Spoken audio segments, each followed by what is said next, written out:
what these two classes are really focused on is covering the history of the nations which are around Israel. And tonight's class is especially focused on those who are living in the land of Canaan. Now, there are a lot of people who lived in the land of Canaan, both during the time of Israel coming to conquer the land and then also preceding that time as well during Abraham. Now, some of the main groups we have, most of them are actually descendants of Canaan. Now, Canaan was a son of Ham. We are told that in the genealogy of the sons of Noah, which is earlier in Genesis. Now, we have the Amorites. The Amorites actually existed in several places throughout the land of Israel. This is because they were quite a strong people. So there were two Amorite kingdoms in the east of the land, and then we also have some more down around the south. If you look there, you can see there are some Amorites as well. And there were also several Amorite strongholds in the north of the land as well. Then we also have the Hittites. The Hittites were not as big in the land of Canaan as the Amorites were, but you can certainly see them sort of just below Jerusalem, if you can see that on the chart. And then we also have the Hivites, which were a smaller group of people, the Jebusites, the Girgashites, and then we also have the not descendants of Canaan. And there's only one group which is mentioned as not being descendants of Canaan in terms of those who the Israelites came to displace in the land, and that is the Perizzites. Now, a bit of background on what the land of Israel actually looked like during the time of Abraham. We like to think sort of modern day kingdoms, right? Where it's like you look at Germany. Germany's got however many cities there, or you look at Britain. Britain's got this many towns, this many villages. When you talk about ancient cities, especially cities of the early to late Bronze Age, which was around the year 2000 to the year 1500, there were a lot fewer people populating countries in those days. So when you talk about kingdoms, what we're really talking about are a collection of city-states. So think of Sparta, Athens. These are all city-states of Greece. Now, in the land of Canaan, let's say the Amorites, so Og's kingdom up there, he would have had some major cities within the land, and then there would have been some smaller villages as well. But the entirety of his land wouldn't have been claimed. It would have been under his name, and there would have been certainly villages and cities spread around it, but nowhere near as densely populated as we're used to. And that's important to keep in mind, because a lot of these Canaanite tribes we're talking about tonight were actually more like a group of people who existed in little cities all throughout the land. And so they might not have had specific land borders. So that makes it a bit hard to actually figure out whereabouts these people specifically resided in the land of Israel. But I'm hoping to give you a bit of an idea on what it might have actually looked like during the time. So let's start by looking at both before and during the time of Abraham to sort of set the scene for what things would have looked like. Now, the first group I touched on were the Amorites. The Amorites likely originated from the western deserts of modern-day Iraq and Syria around the year 3000. Now, they were a strong people, and by the year 2000, they actually began to settle in the cities of Mesopotamia. Now, this included places like Babylon, and gradually they actually took over settlements like Mari and like Babylon. So they certainly were quite powerful as well, and that over time they only got stronger. Now, the most famous Amorite king was named Hammurabi, who established the old Babylonian Empire. Now, does anyone here recognize the name Hammurabi? Yep, so probably a few people.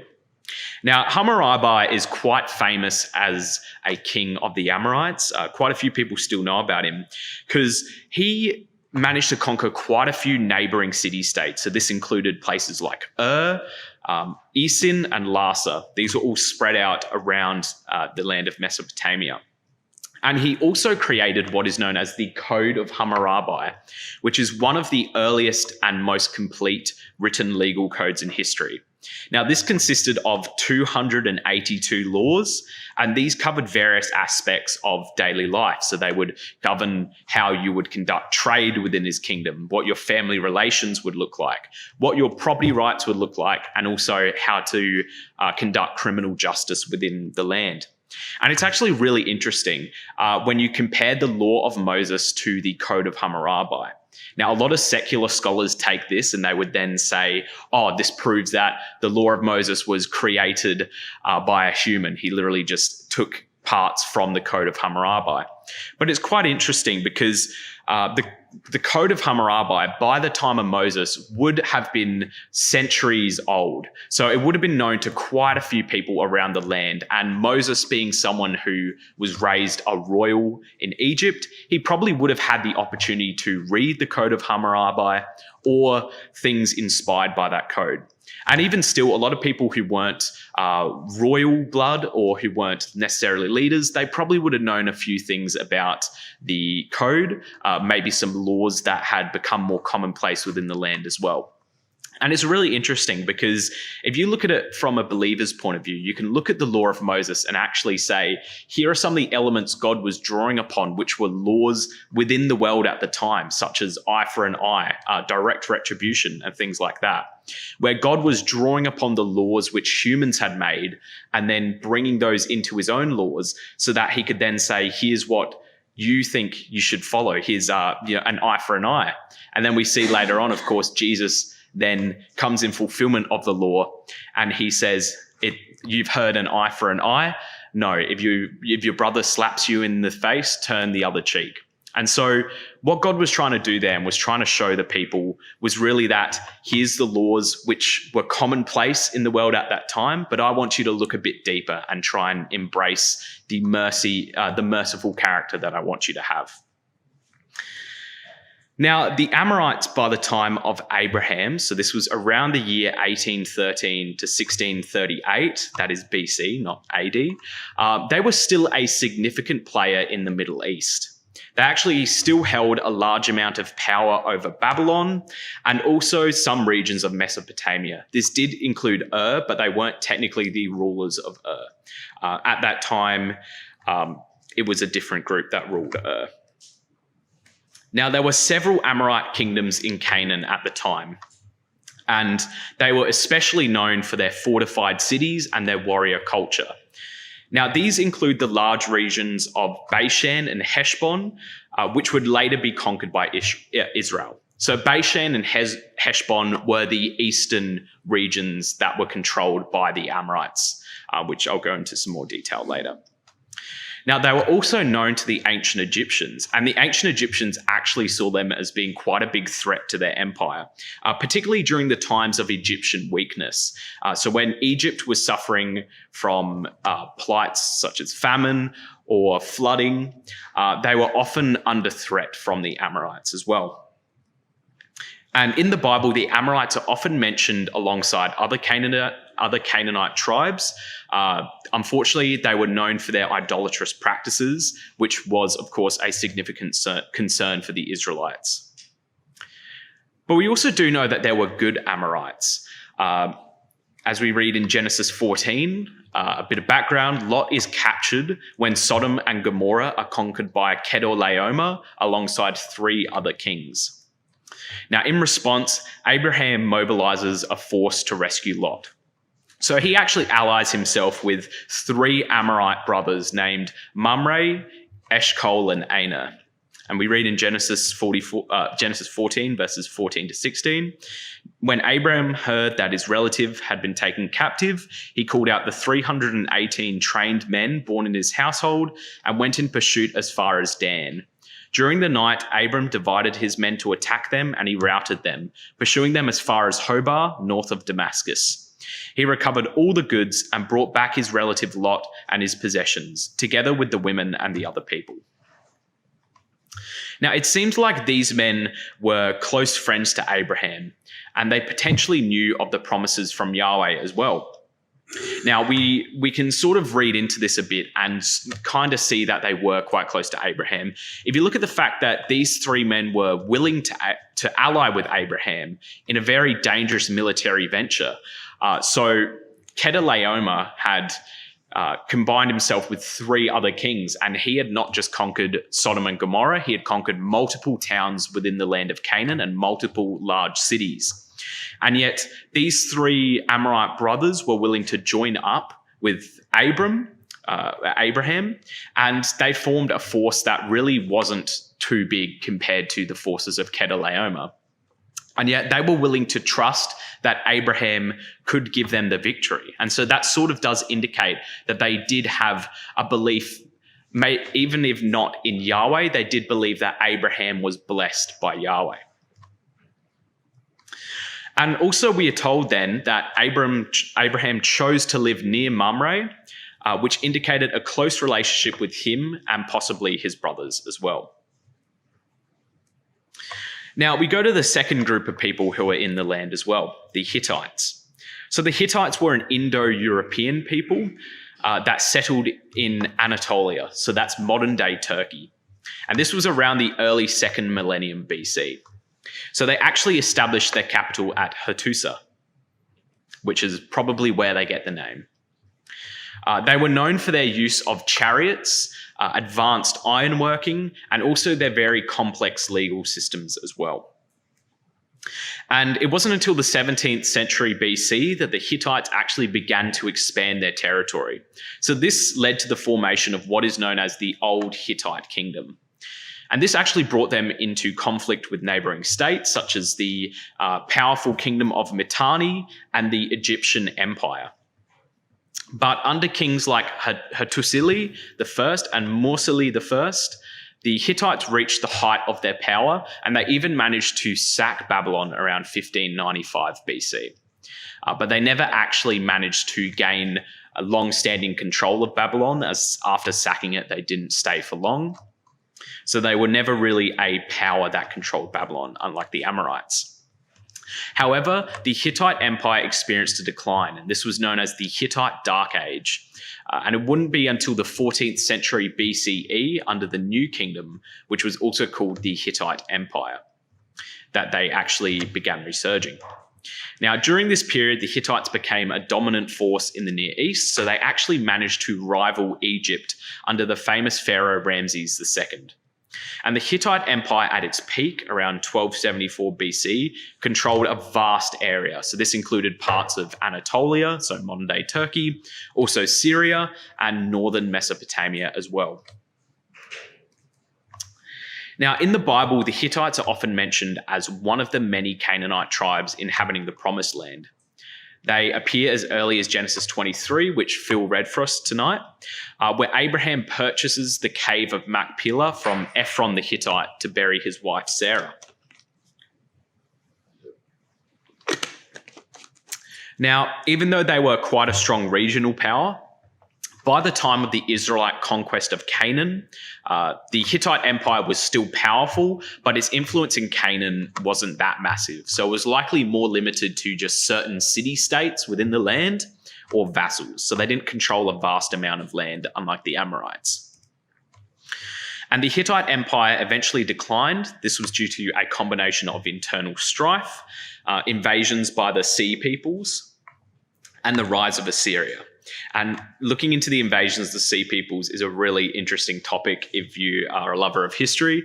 It is a massive rabbit hole that you can fall into. But to summarize it, there's a lot of nations that suddenly, we call it the Bronze Age collapse, where there were suddenly a ton of big nations which just fell apart. And a big reason for that were the Sea peoples, who actually invaded a lot of these nations and brought them to their knees.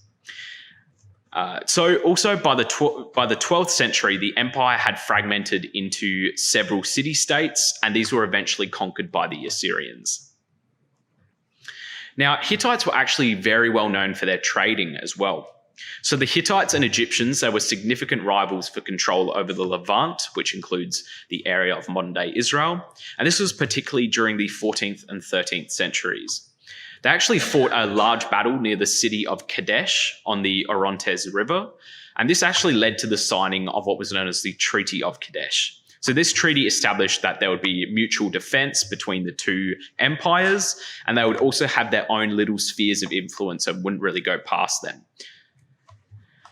The Hittites also traded heavily with the Phoenicians. So the Phoenicians, I'll talk about them more in the next class, but they included people like the men of Tyre, and also would eventually form into the Carthaginian Empire as well, way further down in history. Now, the Phoenicians were known for their maritime trade and their seafaring expertise. And the Hittites had access to things like iron and silver, timber, and agricultural products, which were highly sought after by the Phoenicians. The Hittites also had a long history of conflict with the Assyrians, and as the Hittite Empire began to decline, the Assyrians grew stronger, and they eventually absorbed many of the Hittite territories and vassal states around the 9th century BC. So now we go into the next group of people. These are the Hivites. Little is known about the Hivites, as they didn't really have much power in the land of Canaan. Again, they were more relegated to just little city-states within the land. But the Bible does mention them in various locations. So this includes the hill country of Lebanon, as well as near the cities of Shechem and Gibeon. So these are mentioned in Joshua 11 verse 3 and Judges 3 verse 3. So they were likely not a centralized group of people within the land, but instead a collection of various city-states. And they're actually sometimes associated with the Hurrians, which are a significant group known from ancient Near Eastern texts that actually had a substantial amount of influence over the region as well. And they were likely involved in the same agricultural and trade practices that defined Canaanite society, and would have been influenced by the dominant powers of the region, such as Egypt, the Hittite Empire, and the Amorites. Now, there was one notable group or city-states of the Hivites, which were the Gibeonites, and we will find out more about them tonight, but I'm sure a lot of you have heard of them as well. Then we have the Jebusites. Now, the Jebusites are described as living in the central hill country of Canaan. This is particularly in and around Jebus, which would eventually be known as Jerusalem. And Jebus was their stronghold, so it was the capital of the Jebusites. Now, ancient texts around 1400 BC note that Jebus was quite an important city-state in the region. And there actually is a little interesting tidbit as well, because we know that Melchizedek was the king of Salem, and Salem was potentially another name for Jebus, and this was mentioned during the time of Abraham. Now, Melchizedek is described as both a king of Salem and a priest of Yahweh, and he actually blesses Abraham and receives tithes from him after that whole escapade I told you about, where Abraham goes to save Lot. This suggests that early on, the Jebusites did worship Yahweh, so there was a force within the land, a group of people within the land who did have knowledge of Yahweh. However, by the time the Israelites had returned to the land, it seems like the Jebusites had given up on worshipping God and had turned to idols. Now, after Israel's initial conquest of Canaan under Joshua, Jerusalem actually remained under Jebusite control for quite some time, so they actually lived alongside the Israelites. So they coexisted with the Israelites until David conquered the city and established it as a capital of Israel, hundreds of years after the land was initially conquered by Israel. And then we have the Girgashites and the Perizzites. Very, very little is known about both of these people. Now, some scholars speculate that the Girgashites might have been a subgroup of the broader Canaanite population, or they might have even been related to the Hittites. This is due to similarities in their naming conventions. But their exact geographical location within Canaan is uncertain, but they're generally associated with the western part of the Jordan River. Now, unlike the Girgashites, the Perizzites are often depicted as living in the more rural and less fortified areas of Canaan, particularly in the hill country, so that's more along the western side of Canaan, and along the edges of more densely populated regions. Now, the name Perizzite is actually sometimes thought to mean villagers or country dwellers. So this indicates that they might have actually lived in open villages rather than in walled cities. So probably they weren't a massive power in the region. Now, in Genesis, the Perizzites are actually mentioned in the context of the land disputes between Abraham and Lot's herdsmen. And this dispute was what actually led to Abraham and Lot separating from each other. So this suggests that that they were present in Canaan during the period of the patriarchs. Okay, so now that we have a bit of background on what these different people were, I'm going to look into what the land looked like during the time of Israel's conquest. Now, it's really interesting because this is, of course, quite a deep subject we could get into about the moral and ethical implications of Israel conquering the land. And there are many talks devoted to that, many books devoted to that, which go into a lot more depth. And tonight's talk, I'm not really focused on trying to tackle the deeper side of that. I will be going a bit into it, but it's more just looking at what these fights between these people would have actually looked like, and also why the timelines worked out the way they did. Now, it's interesting because we read of God talking about the time of the Amorites. So in Genesis 15, verse 12 to 16, we read that God actually sends a vision to Abraham. Now, when the sun was going down, a deep sleep fell upon Abraham, and behold, horror and great darkness fell upon him. Then he said to Abram, "Know certainly that your descendants will be strangers in a land that is not theirs, and will serve them. And they will afflict them 400 years. And also the nation whom they serve I will judge." So that was Egypt. "Afterward they shall come out with great possessions. Now as for you, you shall go to your fathers in peace. You shall be buried at a good old age. But in the 4th generation they shall return here, for the iniquity of the Amorites is not yet complete." Now that is a very interesting phrase there, because it suggests, firstly, that God was looking at the Amorites. God was involved with this group of people. He was involved with the land of Canaan. And the iniquity of the Amorites not yet being complete means that God was not done with the work he was conducting among them. They hadn't been given the full amount of time in which they had to know God and to choose whether or not to serve him. Now, we read that Israel was commanded to destroy the people of Canaan. So in Exodus 23, we read, "For my angel will go before you and bring you into the land of the Amorites, the Hittites, Perizzites, Canaanites, Hivites, and Jebusites, and I will wipe them out. Do not bow down before their gods or worship them or follow their practices. You must demolish them and break their sacred stones to pieces."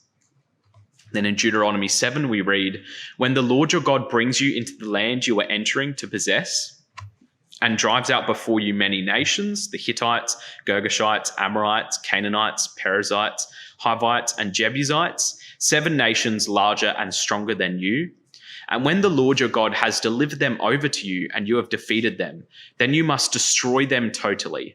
Make no treaty with them and show them no mercy." And we read in Deuteronomy 20 as well, "However, in the cities of the nations the Lord your God is giving you as an inheritance, do not leave alive anything that breathes. Completely destroy them, the Hittites, Amorites, Canaanites, Perizzites, Hivites, and Jebusites, as the Lord your God has commanded you."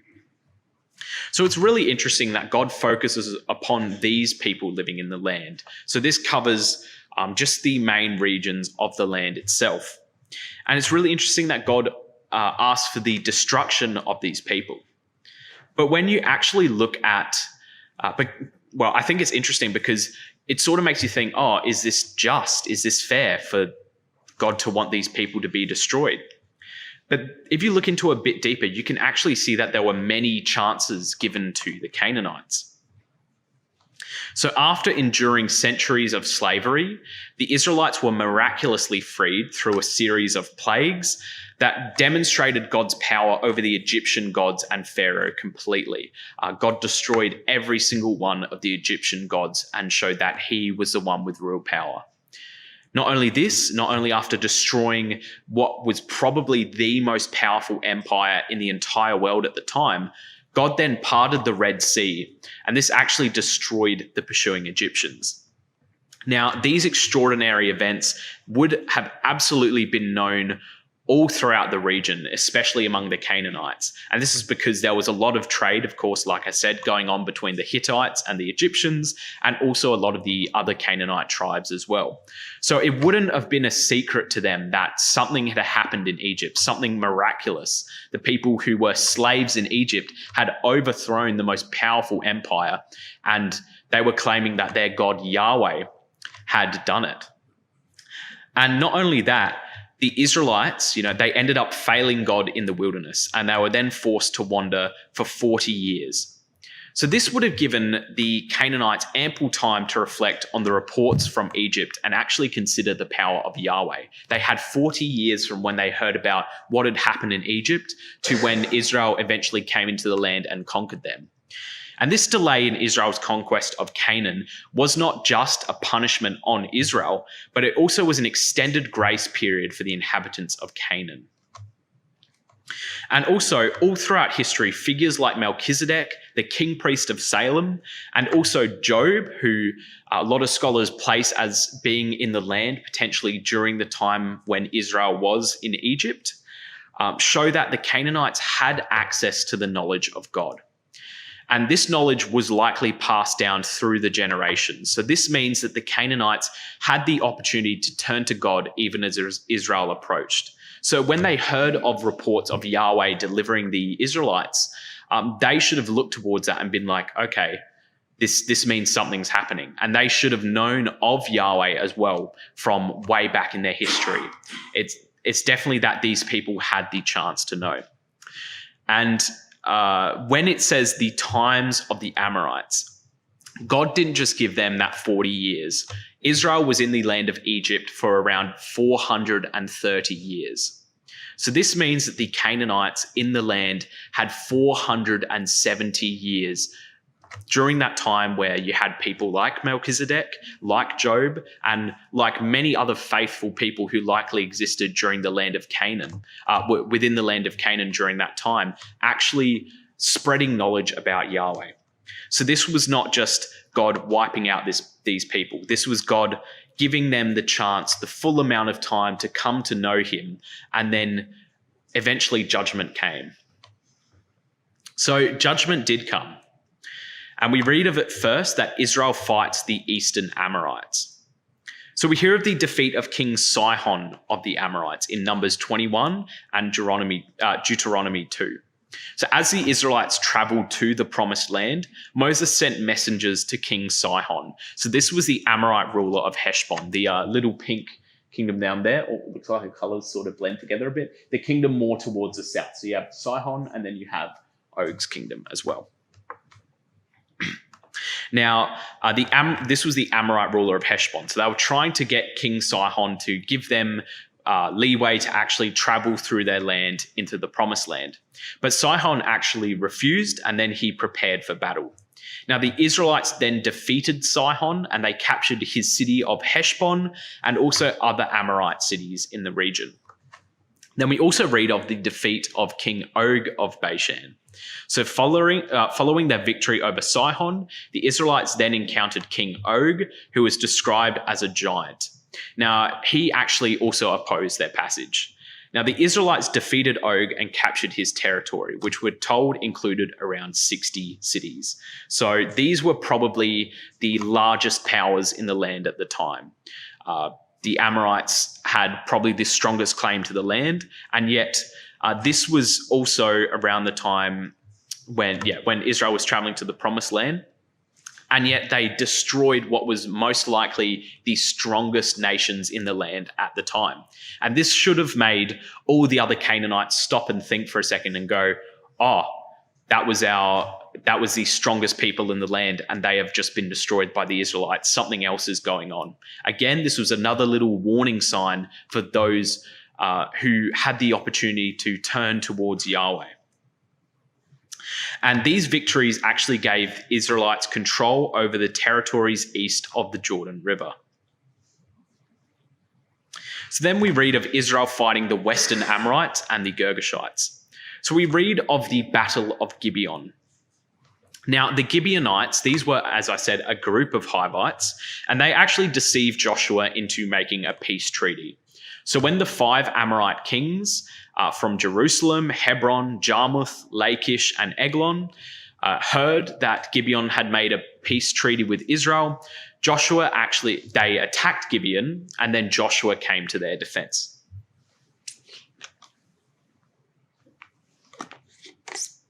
Now, I just want to pause for a second and consider what the Gibeonites did. So it's painted there as the Gibeonites deceiving Joshua, and that was the truth.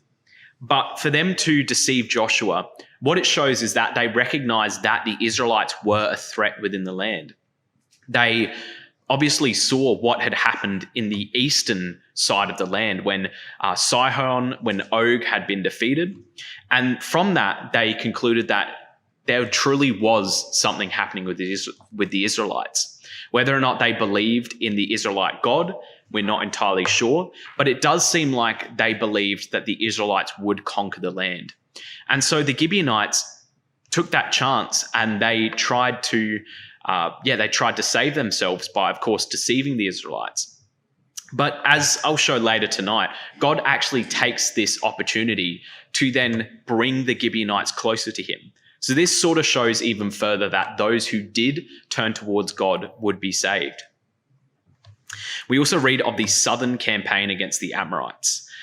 So following the Battle of Gibeon, where God and Joshua defended the Gibeonites and ended up destroying those 5 Amorite kings, there was then another southern campaign against the Amorites. So following this battle, Joshua continued, and he actually captured and destroyed several cities. So this included Makkedah, Libnah, Lachish, Eglon, and Hebron as well.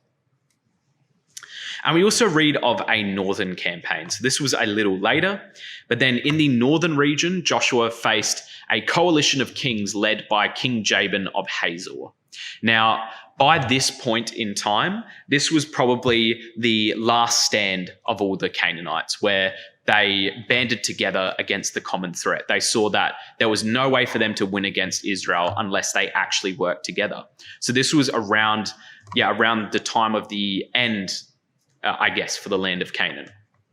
And so King Jabin of Hazor, who was an Amorite ruler, got other people together to work with him, likely including the Girgashites, potentially some other Hivite tribes as well. Now, Joshua then led the Israelites in a series of battles that resulted in the defeat of this coalition, so the last big group of opposition in the land. And this campaign actually included the capture and full destruction of Hazor, which was a major Amorite stronghold in the land. And we also read of some other battles against the Canaanites. So we have the Battle of Jericho, which was one of the first major battles Joshua led. And of course, this is quite a popular story as well from the Bible. So the Israelites, following God's instructions, marched around the city for 7 days. And on the 7th day, the walls of Jericho fell, and the city was captured and destroyed, while Rahab and her family were spared. We also read of the Battle of Ai. So after the fall of Jericho, the Israelites moved to conquer the city of Ai. And initially they suffered defeat due to the sin of Achan, but after addressing the sin, Joshua led a successful campaign against Ai. Then they actually managed to take the city, and then they executed the king. And we, of course, read of the conquest of the hill country as well, and western Canaan. So this involved defeating numerous Canaanite cities and kings. So this likely included most of the cities controlled by the Perizzites and the Hivites. So this sort of gives a snapshot of all the different parts of their campaign that Israel undertook and what cities they actually destroyed. Now, why did God command the destruction of these people? Well, firstly, it was a judgment on Canaanite idolatry and wickedness. So the Canaanites' practices were considered abhorrent. So this included things like child sacrifice, various forms of idolatry, and so on and so on. God's commands were intended to eradicate these practices to prevent their spread among the Israelites. And God's direct words were that you should not engage in the practices of these nations before you, otherwise the land will spit you out. So what they were doing was so bad that it was making the land sick as well, from God's point of view. This was also a fulfillment of God's promise and his judgment. So the conquest was part of fulfilling the promise made to Abraham that his descendants would inherit the land of Canaan. And the destruction of the Canaanites was seen as part of God's judgment and the fulfillment of this promise. And also it was meant for the preservation of Israel's faith. So God instructed the Israelites to destroy the Canaanites to prevent them from being influenced by the Canaanites' idolatrous practices and to ensure the purity of their worship of Yahweh. But the Israelites actually didn't manage to destroy all the Canaanites from throughout the land. And we continue to read in Judges of stories of Israel going up against other Canaanites within the land that hadn't been fully defeated because they had not completely destroyed all the Canaanites as God had instructed. And so this actually led to Israel bringing on a lot of the same idolatrous practices as the people of Canaan did. Now, as I said before, this talk isn't intended to go really in depth into this topic. If anyone here listens to Good Christadelphian Talks Extended, that's a podcast on Spotify. There was a really interesting one done by Jason Hensley recently, which I think was part 5 in his 5-part series. And he goes really in depth into what you need to fulfill to determine whether or not something is a genocide. And also he looks at the whole conquest of the land from some really interesting angles. So I definitely recommend taking a look into that. He's actually a scholar on the topic as well. But here's the key facts of what you need to know to be able to conclude whether or not this is fair. The Canaanites had the opportunity to know God, and they had an ample amount of time and also an ample amount of signs happening all around them to be able to actually pause and decide whether or not they wanted to turn towards God. They were given 430 years when Israel was in Egypt before the time of judgment even came, and then an additional 40 years while Israel wandered. During the time of Israel's conquest, there were several examples of some Canaanites turning to God and repenting. And God went to great lengths after they repented to actually protect them. Rahab and her family were saved when the walls of Jericho came down. The only section that didn't fall was around Rahab's house. And not only that, she became part of Jesus's bloodline. So you can see that those who did turn towards God were not only saved, they were done miraculously so. And we see it with the Gibeonites as well. The Gibeonites recognized that Israel would rule the land, and they made a treaty with them. And when they were attacked, God came to their rescue by sending hailstones against their enemies. God didn't do this in every single battle against the Canaanites, but he did to save the Gibeonites. He even stopped the sun in the sky. And the Gibeonites ended up becoming woodcutters and water carriers in God's temple, showing that they ended up having quite a close relationship with him. And there's also potential evidence of other Canaanites being saved, as they also appear later on in the Bible as well. So what are these examples of people showing up later on in the Bible? Well, of course, like I said, there are some bad examples of Canaanite tribes during the times of the judges ending up going against Israel. But we also have a lot of faithful examples of the Canaanites. So, of course, Caleb, the son of Jephunneh, this was around the time of Israel's conquest. He was one of the 12 spies sent by Moses. He was also a Kenizzite, which was a group associated with the Canaanites. And yet he was a respected and faithful member of Israel, and he was actually quite a prominent figure within Judah as well. Then we have Uriah the Hittite. He was a faithful and valiant soldier in King David's army and was one of his mighty men. He's portrayed as a man of integrity and loyalty. And even when David attempted to cover up his sin with Bathsheba by bringing Uriah home, Uriah refused to enjoy the comforts of his house while the Ark of the Covenant and his fellow soldiers were on the battlefield. He refused to sleep in his house and chose to sleep outside instead. We also read of Ariana the Jebusite. Ariana was a Jebusite, one of the original inhabitants of Jerusalem before David captured it. And when King David sought to build an altar, this was when he asked for Joab to go and count all the men who could fight in the land to do a big tally, God sent a plague to punish him.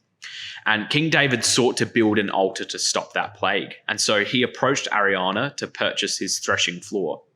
Ariana generously offered the land. He then offered oxen with it and also wood for free. So he offered all of these things for free, showing his great reverence for King David and also God. And this site actually later became the location for Solomon's temple. And I think it is just so incredible. You see time and time again, all of these men who were Canaanite people who turned towards God, God ended up rewarding them tremendously. We also read of the Canaanites as well. After the Babylonian exile, so after Israel was sent out of the land, the Gibeonites are listed among the groups that made the tough journey back to Israel. And not all of the Israelites who were sent away from Babylon ended up coming back to Israel. Not everyone wanted to make that journey because they were coming back into a land that was destitute, where they'd have to put in a lot of work to be able to get it up and running again. And yet the Gibeonites, who weren't even Israelites, they made the journey back to Israel. So this indicates that they had a long-standing faithfulness and commitment to Yahweh. And so I think there is an incredible lesson for us housed in this. The stories of the Gibeonites, of Rahab, of Uriah, and of Ariana the Jebusite offer profound reminders of God's inclusive mercy and grace extended to all people, regardless of their origins or their past actions. We too are Gentiles who have been called to salvation through Jesus Christ.